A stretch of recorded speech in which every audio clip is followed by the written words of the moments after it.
What's up, everybody? A very special edition of Nine of the Gamer Show.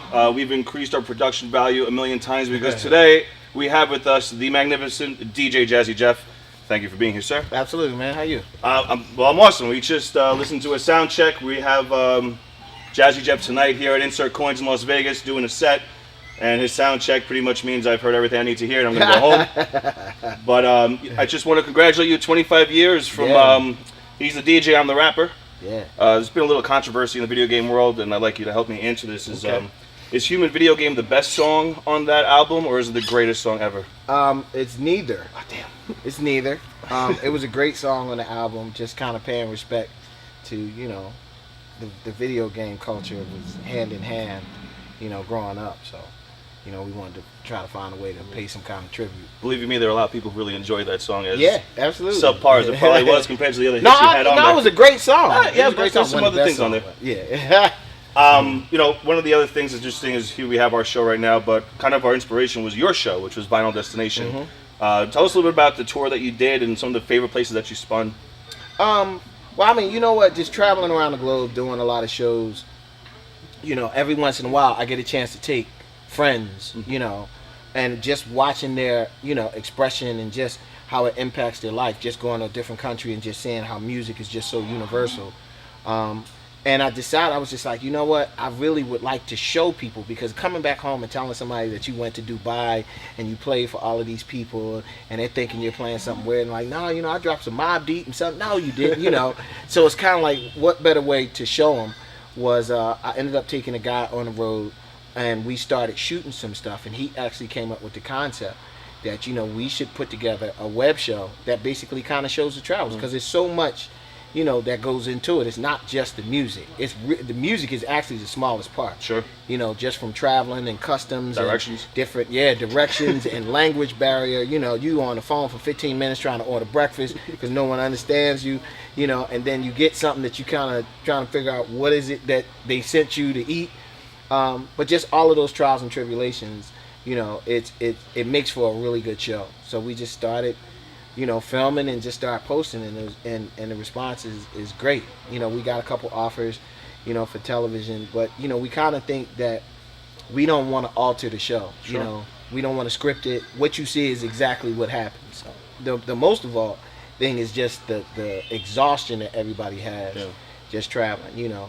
I always say the Vinyl Destination episodes always start off really good and friendly, and by the end of the tour, it's like you kind of like, I just really want to get away from this guy for a little bit.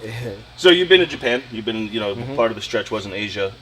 Any touch of video games out in Japan? Oh my God! You know, Japan has a electronic district called Akihabara that is just 1,000,000 stores with the latest video games and sneakers. You know, and it's, oh my God, you know, just everything that, you know, DJs have, you know, it's the music, it's the video games, and it's the sneakers. Yeah. That's the entire pretty much culture.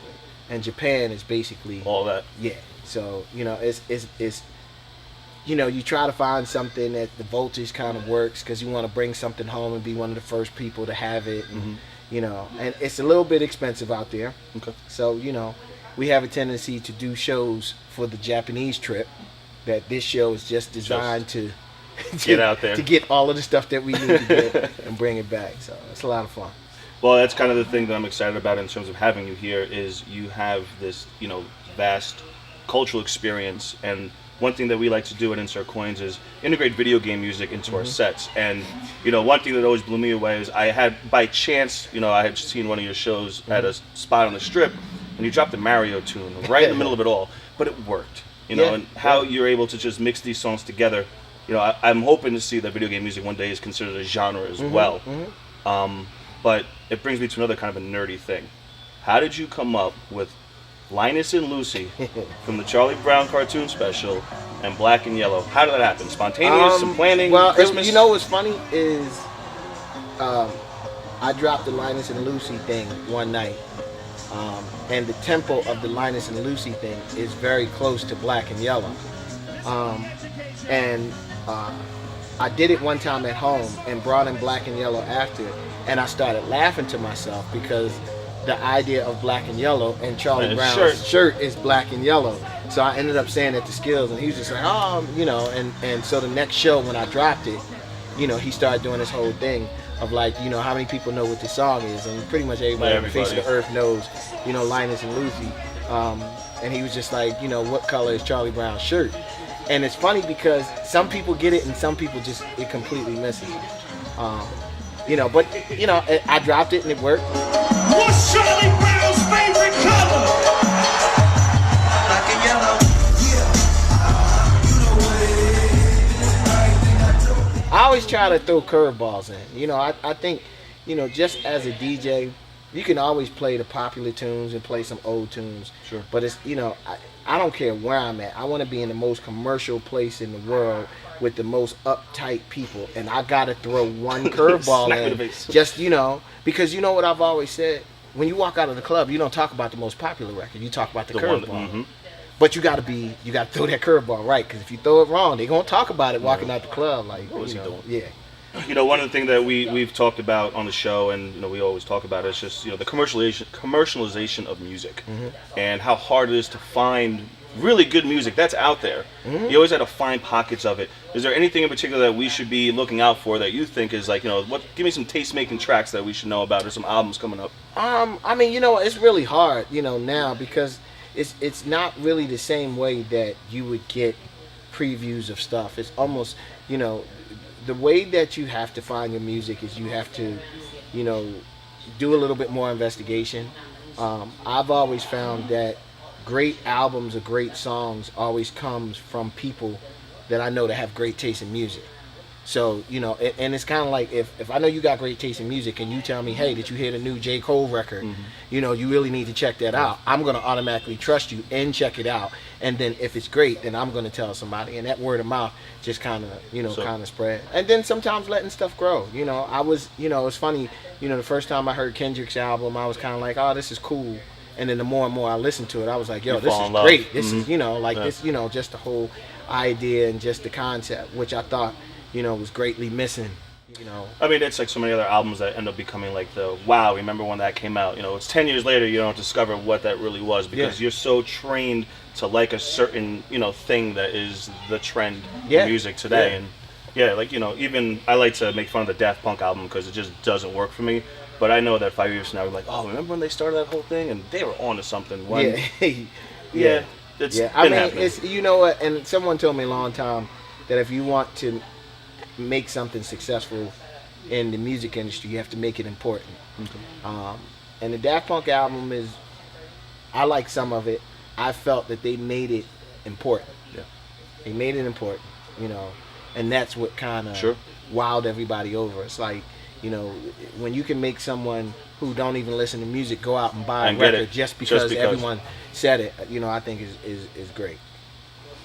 So I had to pinpoint whether or not you're a nerd, and one thing that I have noticed was your latest logo for the Magnificent Jazzy Jeff is emulating the Star Wars Empire Strikes Back. So, Star Wars or Star Trek? Which one is it? Star Wars all the way. Star Wars. Excited about the new ones coming. Trust me, I grew up with Star Trek and old Captain Kirk with the tight, skinny jeans on, and then the super punches with the accented horn hits every time he hit. I grew up with that, but I mean, Star Wars is just, you know, like I would be mad if they came out with a new Star Wars. You know what I mean? Like, they redid Star Trek, and new Star Trek is dope. Yeah, but it's Star Wars. Just don't leave Star Wars alone. Okay. No one tried to. You heard it here. No one leave George Star Lucas. Yeah, Mark Hamill. Let it be. You know, let him be. Princess Leia. We don't need a new Princess Leia. We already got the old one. She cool. You talking about growing up watching Star Trek. You're also a big fan of Speed Racer. Oh my God, yeah. So any other Japanese anime that you dabble in every once in a while? You know what? I'm old school. Speed Racer, and I used to watch Kimba the White Lion, which is very hard, which was the makers of Speed Racer, because if you look, they both blinked the same way. And they looked away. And Speed Racer only blinked like twice an episode, which I thought was cool. He probably had really dried eyes. Yeah, he only blinked when he won, you know. And that was actually the inspiration for Lion King, right? Yeah, absolutely. Nerd talk. So you're on tour, you know, flying around everywhere. You find time for video gaming at all? Not as much as you really want to. We used to take a console with us, you know, had the case and the road cases. Now, when we're on a bus tour, it's the best thing in the world because we make sure I won't get a bus unless I know it has the connections. Okay. And then we have the cushion that we kind of sitting around because on the bus, you know, the game will bounce and you hate to be in the middle of that heated game and, you know. And that heated game is NBA 2K, I'm going to assume? Yeah, pretty much. Pretty much. But, you know, like taking it on the road and going overseas, then you have to deal with the voltage issue.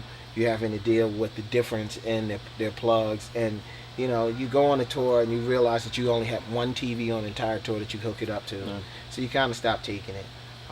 But this is why when you go home, you have the arcade cabinets there. That's it. So what do you have at home?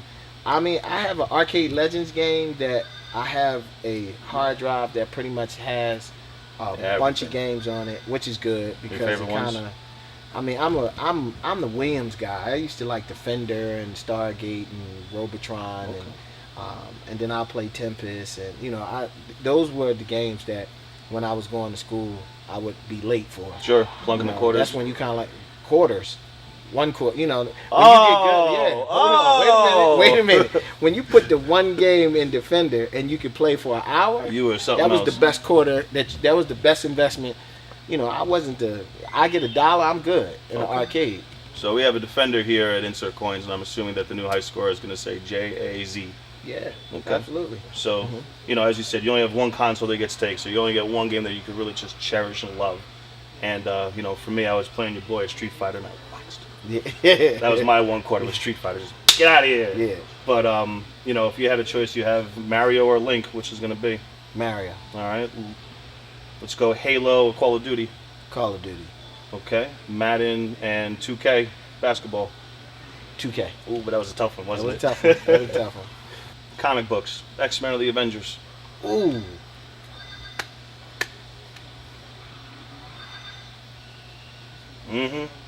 Wow. Take the new movies out.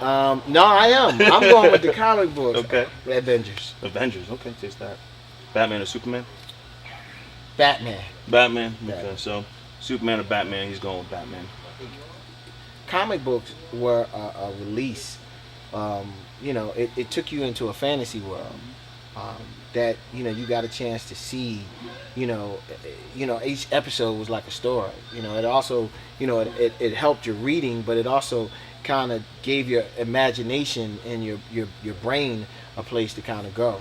And it's kind of the same thing with video games. It's you have the ability to be someone who you aren't. You know, I've always said that, you know, playing Madden and playing 2K, you have the ability to hit that Ray Allen shot. Oh, yeah. You have the ability to score that game-winning touchdown, and you feel it. You know what I mean? You hit that shot, you go around the rest of your day and you good. You know, so I just think it's you know, it's a way that you can kind of live vicariously through somebody else. It's just like every basketball player wants to be a rapper or a DJ. Sure. You know, because at the end of the day, you want to be that person that everybody's cheering, you know, at the party. It's kind of like, yeah, I want to hit the game-winning shot, too. So make sure if you're a rapper or an athlete that you play DJ Hero, which actually features Mr. Jazzy Jeff. There you go. We can swap. There you go. I'll tell you really quick, though, a story. NBA Live 97. I'm a huge Knicks fan. Huge Knicks fan. But we played so much that we would make our own little draft teams. You know, it was me and 3 other my boys. And we had a little league that went on. One day I had Reggie Miller blast like 97 points on my boys. And I was having so much fun, like smack, just crush. And I so was proud of that moment. And then I was like, oh, fuck, it was Reggie Miller, though. Yeah. And you know what? And it's crazy because you have to play with your home team. You know, I always have to start off each season and I got to play with the Sixers, no matter how bad they are. But you just, you know, you got to play with them. You just try to find the best. The Allen Iverson years were great. They were great because, you know, it was like Allen could score 50. Yeah. We'd still lose. And he but was that tall. Yeah. So he can swing through the defenders. Exactly. No problem. Exactly. All right. Well, look, there's not much more that we have to talk right now because my man is a very busy man. And he will be back here tonight. So, again, I really thank you for coming to Insert Coins. Absolutely, man. And, you know, I hope to see you again more and more because this man does arenas. He does private events for like princes and kings. He does the strip in huge rooms, and you know, to have you downtown Las Vegas, really appreciate it. Yeah, I need this. You need this. Okay, we need this in Grounded. Philly. Yes, we We need these everywhere. Remember I said that. So when you go into insert coins, that was because Jeff said it. It's because Jeff said it. I'll leave it at that. Yeah. Really, thanks a lot. Thank you, man. Appreciate it.